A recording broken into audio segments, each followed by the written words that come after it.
ಎಲ್ಲಿಂದ ಸ್ಟಾರ್ಟ್ ಮಾಡಬೇಕು ಅಂತ ಗೊತ್ತಿಲ್ಲ. ಆ್ಯಕ್ಚುಲಿ ಇವತ್ತು ನಾನು ಬ್ಲ್ಯಾಂಕ್ ಆಗಿದ್ದೀನಿ. ನಾನು ಯೂಶಲಿ ಎಲ್ಲ ಪ್ರಿಪೇರ್ ಆಗಿ ಬರ್ತಿದ್ದೆ ಏನು ಮಾತಾಡಬೇಕು ಅಂತ. ಇವತ್ತು ನಿಜವಾಗ್ಲೂ ಬ್ಲ್ಯಾಂಕ್ ಆಗಿದ್ದೀನಿ. ಕೊತ್ತಲ್ವಾಡಿ ಸಿನಿಮಾ ಬಗ್ಗೆ ಹೇಳಬೇಕು ಅಂತ ಹೇಳಿದ್ರೆ ನಿಜವಾಗ್ಲೂ ಇದೊಂದು ಟೆಕ್ನಿಷಿಯನ್ಸ್ ಅವರ ಸಿನಿಮಾ ಅಂತ ಹೇಳ್ತೀನಿ. ನಾನು ನಿಜವಾಗ್ಲೂ ಹೇಳ್ತೀನಿ, ಟೆಕ್ನಿಷಿಯನ್ಸ್ ಅವರ ಸಿನಿಮಾ. ಡೇ 1 ಮೊದಲನೇ ದಿನ ಶೂಟ್ ಸ್ಟಾರ್ಟ್ ಆದಾಗ ರಾಜು ಸರ್ ನನಗೆ ಮೊದಲಿಂದ ಪರಿಚಯ, ಭಾಳ ಆತ್ಮೀಯರು. ನಾನು ಆ್ಯಕ್ಟ್ ಮಾಡಿದಂಥ ದಿಯಾ ಸಿನಿಮಾದ ಡೈರೆಕ್ಟರ್ ಅಶೋಕ್ ಸರ್ ಅವರ ಆತ್ಮೀಯರವರು. ಅವ್ರ ಜೊತೆಯಲ್ಲಿ ಅಸೋಸಿಯೇಟ್ ಡೈರೆಕ್ಟರ್ ಆಗಿ ಭಾಳಷ್ಟು ಸಿನಿಮಾಗಳ ಜೊತೆ ಕೆಲಸ ಮಾಡಿದ್ದಾರೆ. ಸೊ ಹಾಗಾಗಿ ಮೊದಲಿಂದ ಅವ್ರ ಪರಿಚಯ. ಸೊ ಅವರು ಕತೆ ಹೇಳಿದಾಗ ಇದ್ದಂತಹ ಪಾಸಿಟಿವಿಟಿ ಆಗಿರಲಿ, ಮೊದಲನೇ ಶಾರ್ಟ್ ತೆಗೆದಾಗ, ಮೊದಲನೇದಾಗಿ ನಮ್ಮ ಕಾರ್ತಿಕ್ ಅವ್ರ ಬಗ್ಗೆ ಹೇಳ್ತೀನಿ. ಅವರು ಸೆಟ್ಟಲ್ಲಿ ಎಷ್ಟು ಸೈಲೆಂಟ್ ಆಗಿದ್ರು ಅಂತ ಹೇಳಿದ್ರೆ, ಇಷ್ಟೆಲ್ಲ ವಿಜುವಲ್ಸ್ ತೆಗಿಬೇಕು ಅಂತ ಹೇಳಿದ್ರೆ ಅಲ್ಲೆಲ್ಲೋ ಆರ್ಭಟ ಆಗ್ಬೇಕಿತ್ತು ಅದು. ಬಟ್ ಒಂದು ಆರ್ಭಟ ಇಲ್ಲ, ತುಂಬಾ ಸೈಲೆಂಟ್ ಇದ್ದಿದ್ದು. ಒಂದು ಕ್ಯಾಮ್ರಾ ಸುಮ್ಮನೆ ಅಲ್ಲಿ ಇರ್ತಾ ಇತ್ತು, ಶಾರ್ಟ್ ತೆಗಿತಾ ಇದ್ರು. ನಾನು ಏನ್ ತೆಗಿತಾ ಇದ್ದಾರೆ ಅಂತ ಹೋಗಿ ಮಾನಿಟರ್ ನೋಡಿದಾಗ ಶಾಕ್ ಆದೆ. ಅದ್ಭುತವಾದ ವಿಜುವಲ್ಸ್. ಟ್ರೈಲರ್ ಏನ್ ನೋಡಿದ್ರು, ಸಿನಿಮಾದ ಉದ್ದಕ್ಕೂ ಪ್ರತಿ ಶಾರ್ಟ್ ಅನ್ನು ಅಷ್ಟೇ ಶ್ರದ್ಧೆಯಿಂದ ಅವ್ರು ತೆಗೆದಿದ್ದಾರೆ. ತುಂಬಾ ಅದ್ಭುತವಾದ ಟೆಕ್ನಿಷಿಯನ್ ನಮ್ಮ ಕಾರ್ತಿಕ್ ಅವರು. ನಮ್ಮ ಸಿನಿಮಾಗೆ ಅವ್ರು ಸಿಕ್ಕಿರೋದು ನಮ್ಮ ಸೌಭಾಗ್ಯ ಅಂತ ಹೇಳ್ತೀನಿ. ಆ್ಯಂಡ್ ರಘು ನಿಡುವಲ್ಲಿ ಸರ್, ಅವರ ಪ್ರತಿ ಮಾತುಗಳು ಹಾಡಿನ ಸಾಲ್ ಥರ ಇರುತ್ತೆ. ಸೊ ಅಷ್ಟು ಅದ್ಭುತವಾಗಿ ನಮ್ಮ ಸಿನಿಮಾಗೆ ಅವರು ಬರೆದಿದ್ದಾರೆ. ಖುಷಿ ಇದೆ. ನನಗೆ ಬಹಳ ಭಯ ಆಯಿತು. ನಾನು ಕರಾವಳಿ ಭಾಗದವನು, ಹಾಗಾಗಿ ಮಂಡ್ಯ ಶೈಲಿಯ ಕನ್ನಡ ಮಾತಾಡೋದಕ್ಕೆ ಬಹಳ ಭಯ ಆಯಿತು. ಬಟ್ ಅವರ ಸಾಲ್ಗಳು ಯಾವ ರೀತಿ ಇತ್ತು ಅಂತ ಹೇಳಿದ್ರೆ ಅದು ತನ್ನಂತಾನೆಗೆ ನನ್ನ ಬಾಯಲ್ಲಿ ಬಂದ್ಬಿಡ್ತು. ಆ್ಯಂಡ್ ಅಸಿಸ್ಟೆಂಟ್ ಡೈರೆಕ್ಟರ್ಸ್ ಆಗಲಿ ಬಹಳ ಹೆಲ್ಪ್ ಮಾಡಿದ್ರು ನನಗೆ.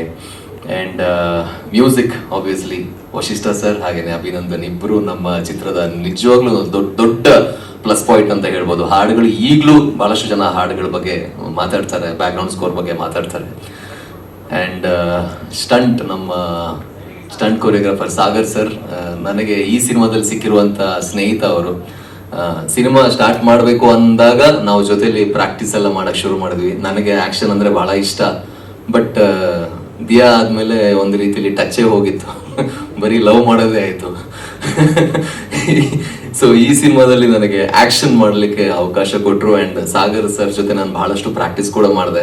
ಒಂದು ಒಳ್ಳೆ ಸ್ನೇಹಿತ ಆದರು. ಬಹಳಷ್ಟು ಸಿನಿಮಾಗಳು ನಾವು ಜೊತೆಲಿ ಮಾಡ್ತಾ ಇದ್ವಿ. ನಾನು ಡೈರೆಕ್ಷನ್ ಮಾಡೋ ಸಿನಿಮಾದಲ್ಲಿ ಕೂಡ ಅವರೇ ಸ್ಟಂಟ್ ಕೊರಿಯೋಗ್ರಾಫರ್.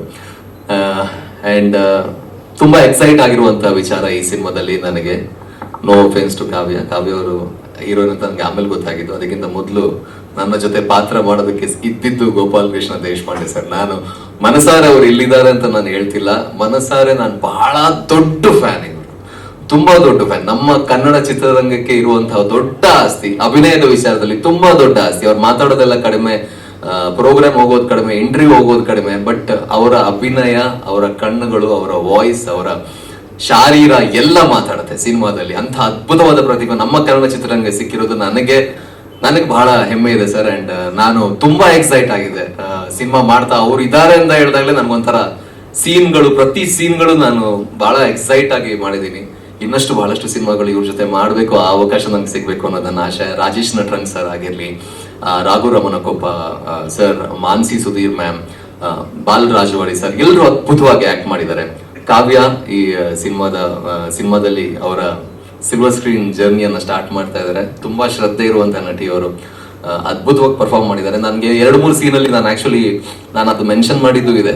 ನಾನು ಸುಮ್ಮನೆ ಹೀಗೆ ಸ್ವಲ್ಪ ಓಕೆ ಆರಾಮ್ಸೆ ಮಾಡೋಣ ಅಂತ ಹೇಳಿದಾಗ ಇವ್ರು ಅದ್ಭುತವಾಗಿ ಪರ್ಫಾರ್ಮ್ ಮಾಡಕ್ ಶುರು ಮಾಡಿದಾಗ ನನಗೆ ಒಂದ್ ಸ್ವಲ್ಪ ಭಯ ಅಯ್ಯೋ ಸ್ವಲ್ಪ ನಾನು ಮೈ ಕೊಡಬೇಕಲ್ಲ ಅಂತ ಆಗಿರೋ ಸನ್ನಿವೇಶ ಕೂಡ ಇದೆ. ನಿಮ್ಗೂ ಒಳ್ಳೇದಾಗ್ಲಿ. ಆ್ಯಂಡ್ ಶ್ರೀರಾಜ್ ಸರ್ ಇಲ್ಲಿ ಕಾಣಿಸ್ತಿಲ್ಲ, ಅವ್ರು ಕಾಣಿಸೋದೇ ಇಲ್ಲ ಯಾವಾಗ್ಲೂ. ಅವ್ರ ಕತೆ ಹೇಳಿದಾಗಲೇ ನನ್ಗೊಂಥರ ನಾನು ಟೀಸರ್ ಲಾಂಚ್ ಅಲ್ಲೂ ಹೇಳಿದ್ದೆ, ನನ್ನ ಮಗಳು ಸಡನ್ ಆಗಿ ಅವ್ರ ಹತ್ರ ಫುಲ್ ಕನೆಕ್ಟ್ ಆಗಿಬಿಟ್ಲು. ಸೊ ಅಲ್ಲೇ ನನ್ಗೆ ಅನ್ಸು ಈ ಪ್ರಾಜೆಕ್ಟ್ ಏನೋ ಒಂದು ಆಗುತ್ತೆ ಅಂತ. ದಿಯಾದಲ್ಲಿ ಒಂದು ಡೈಲಾಗ್ ಇದೆ, life is full of surprises and miracles ಅಂತ. ಈ ಸಿನಿಮಾದಲ್ಲಿ ನಂಗೆ ಸರ್ಪ್ರೈಸ್ ಅಮ್ಮ. ಪ್ರೊಡಕ್ಷನ್ ಹೌಸ್ ಅಂತ ಹೇಳ್ತಾ ಇದ್ರು. ಅಂದ್ರೆ ಶೂಟಿಂಗ್ ಉದ್ದಕ್ಕೂ ನಮ್ಮ ನಿರ್ದೇಶಕರು ಪ್ರೊಡಕ್ಷನ್ ಹೌಸ್ ಯಾರು ಅಂತ ನನಗೆ ಗೊತ್ತೇ ಆಗಿಲ್ಲ. ನನ್ನ ಮಿಡ್ಲಲ್ಲಿ ಒಂದು ಸಮಸ್ಯೆ ಕೂಡ ಆಗಿತ್ತು. ಅಂದ್ರೆ ಏನೋ ಒಂದು ಹೆಲ್ಪ್ ಬೇಕಿತ್ತು ಪ್ರೊಡಕ್ಷನ್ ಹೌಸ್ ಇಂದ. ಏನೋ ಕೇಳಿದ್ದೆ ಸರ್ ಹತ್ರ, ಸರ್ ಮಾಡ್ತೀವಿ ಅಂತ ಹೇಳಿದ್ರು. ಆಮೇಲೆ ನೆಕ್ಸ್ಟ್ ಡೇ ಅದು ಹೆಲ್ಪ್ ಯಾವ ರೀತಿ ಹೆಲ್ಪ್ ಆಗಿ ಬಂತು ಅಂತ ಹೇಳಿದ್ರೆ ನನಗೆ ಶಾಕ್ ಆಗಿದೆ. ಯಾರೋ ಅಂಡರ್ ವರ್ಲ್ಡ್ ಡಾನ್ ಅಂತ ಅನ್ಕೊಂಡಿದ್ದೆ. ಪ್ರೊಡಕ್ಷನ್ ಹೌಸ್ ಯಾರು ಅಂದ್ರೆ ಇಷ್ಟೊಂದೆಲ್ಲ ಸಡನ್ ಆಗಿ ಅದೇ ನಮ್ಮ ಮನೆಗೆ ಬಂದ್ಬಿಟ್ರಿ ಎಲ್ರು. ನಾನು ಯಾರು ಇದು ಅಂತ ಹೇಳಿ ಆಮೇಲೆ ಸಿನಿಮಾ ಎಲ್ಲ ಮುಗ್ದು ಇನ್ನೇನ್ ಪ್ರಮೋಷನ್ ಶುರು ಮಾಡ್ಬೇಕು ಅನ್ನೋಷ್ಟರಲ್ಲಿ ನಮ್ಮ ನಿರ್ದೇಶಕರು ಕರ್ಕೊಂಡು ಹೋಗ್ತೀನಿ ಪ್ರೊಡಕ್ಷನ್ ಹೌಸ್ ಹತ್ರ ಅಂತ ಹೇಳಿದ್ರು. ನೆಲಮಂಗ್ಲ ಅಂತ ಹೇಳ್ತಾ ಇದ್ರು ಯಾವಾಗ್ಲೂ. ನೆಲಮಂಗ್ಲ ಹತ್ರ ಬಂದ್ವಿ, ಸರ್ ಲೆಫ್ಟ್ ತಗೊಳ್ಳಿ ಅಂತ ಹೇಳಿದ್ರು. ನಾನು ಎಲ್ಲಿ ನಮ್ಮ ಊರಿಗೆ ಕರ್ಕೊಂಡು ಮಂಗ್ಳೂರ್ ಹೋಗ್ತಾ ಇದೀರಾ? ಹಾಸನ್ ತನಕ ಹೋಯ್ತು. ಹಾಸನ್ ಹೋಗಿ ಇನ್ನ ಎಲ್ಲ ಒಳಗೊಳಗೆ ಹೋಗಿ ಯಾವ್ದೋ ಒಂದು ಫಾರ್ಮ್ ಹೌಸ್ ತರ, ಸರ್ ನನ್ಗೆ ಯಾಕೆ ಓಡಿಯಕ್ಕೆ ಕರ್ಕೊಂಡು ಹೋಗ್ತಾ ಇದೀರಾ ಅಂತ ಕೇಳ್ದೆ ನಾನು ಅವ್ರಿಗೆ. ಅಂದ್ರೆ ಎಲ್ಲಿ ನಾನು ಕರೆಕ್ಟಾಗಿ ಆಕ್ಟ್ ಮಾಡಿದೀನಲ್ವಾ, ಡೇಟ್ಸ್ ಕೊಟ್ಟಿದ್ದೀನಿ, ಎಲ್ಲ ಮಾಡಿದೀನಿ, ಯಾಕೆ ಅನ್ನೋಂತರ ಆತರ ಭಾಸ ಆಯ್ತು. ಒಳಗೆ ಹೋದಾಗ ಒಂದ್ ದೊಡ್ಡ ಮನೆ, ಅಮ್ಮ ಸ್ಟೆಪ್ಸ್ ಮುಂದೆ ಇದ್ರು. ನಾನು ಇವ್ರನ್ನ ವೀಕೆಂಡ್ ರಮೇಶ್ ಅಲ್ಲಿ ನೋಡಿದ್ ನೆನಪು ನನಗೆ ಒಂಥರ ನನ್ ಕಂಪ್ಲೀಟ್ ಬ್ಲಾಂಕ್ ಅಲ್ಲಿಂದ. ಏನಪ್ಪ ಏನಾಗ್ತಾ ಇದೆ, ಏನು ಇದು ವಿಚಾರ ಅಂತ. ಬಟ್ ಅವ್ರನ್ನ ಭೇಟಿ ಆದಾಗ ಅವ್ರೆಷ್ಟು ಸ್ಟ್ರಾಂಗ್ ಲೇಡಿ ಅನ್ನೋದು ನನಗೆ ಆ ಮೂಲಕ ಗೊತ್ತಾಯ್ತು. ನನ್ನ ಮಗನ ತರನೇ ಬೆಳಿ ಅನ್ನೋ ಒಂದು ಆಶೀರ್ವಾದ ಮಾಡಿದ್ರು. ಅದಲ್ಲದೆ ಎಲ್ರಿಗೂ, ಪ್ರತಿ ನಮ್ಮ ಸಿನಿಮಾದಲ್ಲಿ ಆಕ್ಟ್ ಮಾಡಿರುವಂತ ಪ್ರತಿಯೊಬ್ಬರಿಗೂ ಫೋನ್ ಮಾಡಿದ್ದಾರೆ, ಪ್ರತಿ ಟೆಕ್ನಿಷಿಯನ್ಸ್ಗೂ ಫೋನ್ ಮಾಡಿದ್ದಾರೆ. ಎಲ್ರ ಬಗ್ಗೆ ಕೇರ್ ತಗೋತಾರೆ, ಮನ್ಸಾರೆ ಕೇರ್ ತಗೋತಾರೆ. ಅದ್ರಲ್ಲೆಲ್ಲೂ ತೋರ್ಪಡಿಕೆ ಇಲ್ಲ. ಅದು ನನಗೆ ನಿಮ್ಮ ಬಗ್ಗೆ ಬಹಳ ಖುಷಿ ಇದೆ.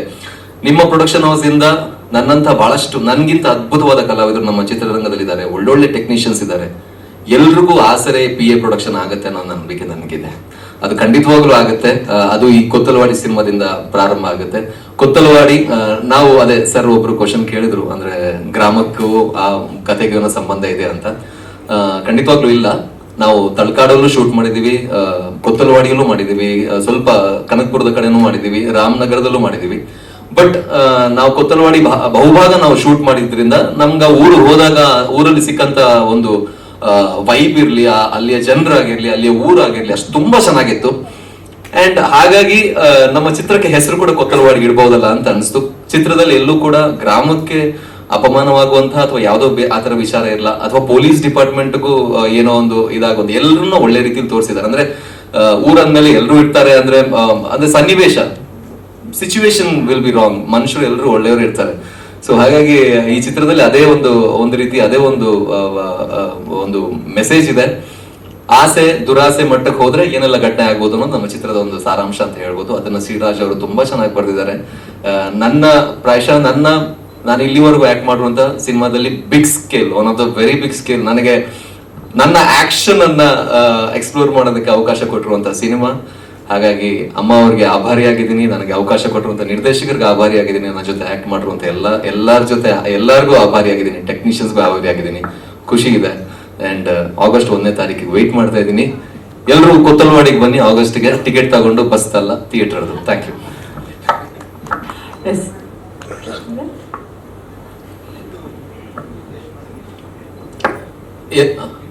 ಅದ್ ಕತೆ ಹೇಳ್ಬೇಕಾಗುತ್ತೆ ಸರ್.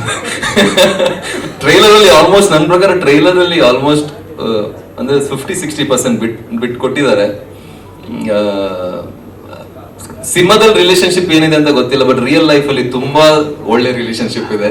ನಾನು ಎಂಜಾಯ್ ಮಾಡ್ತೀನಿ, ನಾವ್ ಜೊತೆಲಿ ವರ್ಕೌಟ್ ಮಾಡ್ತೀವಿ, ಜಿಮ್ಮು ಒಂದೇ, ಊರು ಅಂದ್ರೆ ಇರುವಂತ ಏರಿಯಾ ಒಂದೇ, ಕಂಟಿನ್ಯೂಸ್ ಆಗಿ ಫೋನಲ್ಲಿ ಮಾತಾಡ್ತಿರ್ತೀವಿ. ಒಂದ್ ರೀತಿಯಲ್ಲಿ ಹೀರೋಯಿನ್ ತರ ಕೆಮಿಸ್ಟ್ರಿ ಇದೆ ನಂಗೂ ಮತ್ತೆ ಅವ್ರಿಗೆ.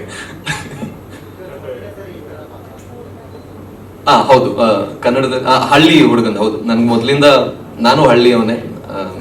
ನನಗೆ ಮೊದ್ಲಿಂದ ಬಹಳ ಆಸೆ ಇತ್ತು ಒಂದು ಹಳ್ಳಿಯ ಒಬ್ಬ ಗಟ್ಟಿಗ ಹುಡುಗನ ಒಂದು ಪಾತ್ರವನ್ನ ಮಾಡ್ಬೇಕು ಅಂತ. ಹಳ್ಳಿಲಿ ಯೂಶಲಿ ಹುಡುಗರು ಇರ್ತಾರೆ ಈ ತರ, ಅಂದ್ರೆ ಮುನ್ನುಗ್ಗೋ ಹುಡುಗರು, ಊರಲ್ಲಿ ಏನೋ ಸಮಸ್ಯೆ ಆಗಿ ಹೋಗಿ ವಾಲಂಟಿಯರ್ ಆಗಿ ಕೆಲಸ ಮಾಡೋ ಹುಡುಗರು ಹಳ್ಳಿಲೇ ಸಿಗೋದು.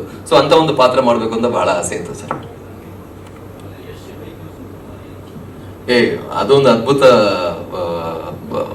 ಇದು. ಅಂದ್ರೆ ಎಸ್ ಸರ್ ಬಗ್ಗೆ ಹೇಳ್ಬೇಕು ಅಂತ ಹೇಳಿದ್ರೆ, ನಮ್ಮಂತ ಆಕ್ಟರ್ಸ್ ಗಳಿಗೆ, ವಿದೌಟ್ ಬ್ಯಾಕ್ ಗ್ರೌಂಡ್ ಬರುವಂತ ಆಕ್ಟರ್ಸ್ ಗಳಿಗೆ ಟೆಕ್ಸ್ಟ್ ಬುಕ್ ಅವರು, ರೋಲ್ ಮಾಡೆಲ್. ಅಂದ್ರೆ ಝೀರೋ ಇಂದ ಬಂದು ಒಂದು ದೊಡ್ಡ ಎಂಪೈರ್, ಇಡೀ ಇಂಡಿಯಾದಲ್ಲೇ, ಬರೀ ಇಂಡಿಯಾ ಅಂತ ಹೇಳಿದ್ರೆ ವರ್ಲ್ಡ್ ಸಿನಿಮಾ ಅಂತ ಹೇಳಕ್ ಇಷ್ಟಪಡ್ತೀನಿ ಅವ್ರ ಬಗ್ಗೆ ಹೇಳೋದಾದ್ರೆ. 100% ವರ್ಲ್ಡ್ ಸಿನಿಮಾಗೆ ಒಂದು ದೊಡ್ಡ ಎಂಪೈರ್ ಕಟ್ಟಿರುವಂತಹ ನಟ ಅವರು ನಮ್ಮಂಥವ್ರಿಗೆ ಎಲ್ರಿಗೂ ರೋಲ್ ಮಾಡೆಲ್. ಸೊ ಅವರು ತಗೊಂಡಿರುವಂತ ಮೊದಲನೇ ಬೈಕ್ ಅಲ್ಲಿ ನನಗೆ ಗೊತ್ತೇ ಇರಲಿಲ್ಲ.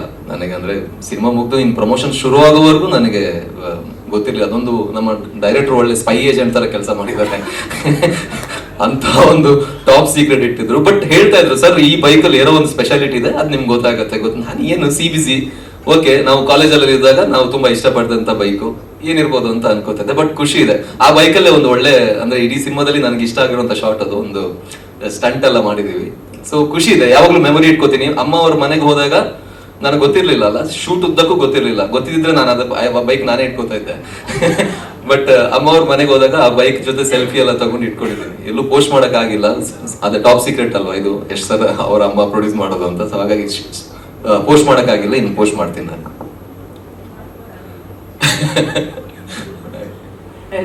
ಪೃಥ್ವಿ ಅವರೇ, ನೀವು ಹೇಳಿದ ಹಾಗೆ ಮೋಹನ ಹಾಗೂ ಬಾಬಣ್ಣ ಅವರ ಕೆಮಿಸ್ಟ್ರಿ ನೋಡೋದಕ್ಕೆ ನಾವು ಕೂಡ ಕಾಯ್ತಾ ಇದೀವಿ. ಅಂಡ್ ಅಮೇಸಿಂಗ್ ಟ್ರೇಲರ್ ಆಗಸ್ಟ್ 1ಕ್ಕೆ ನಿಮ್ಮನ್ನ ವಿಭಿನ್ನ ರೀತಿಯಲ್ಲಿ ನೋಡೋದಕ್ಕೆ ನಾವು ಕಾಯ್ತಾ ಇದೀವಿ. Thank you so much. Thank you.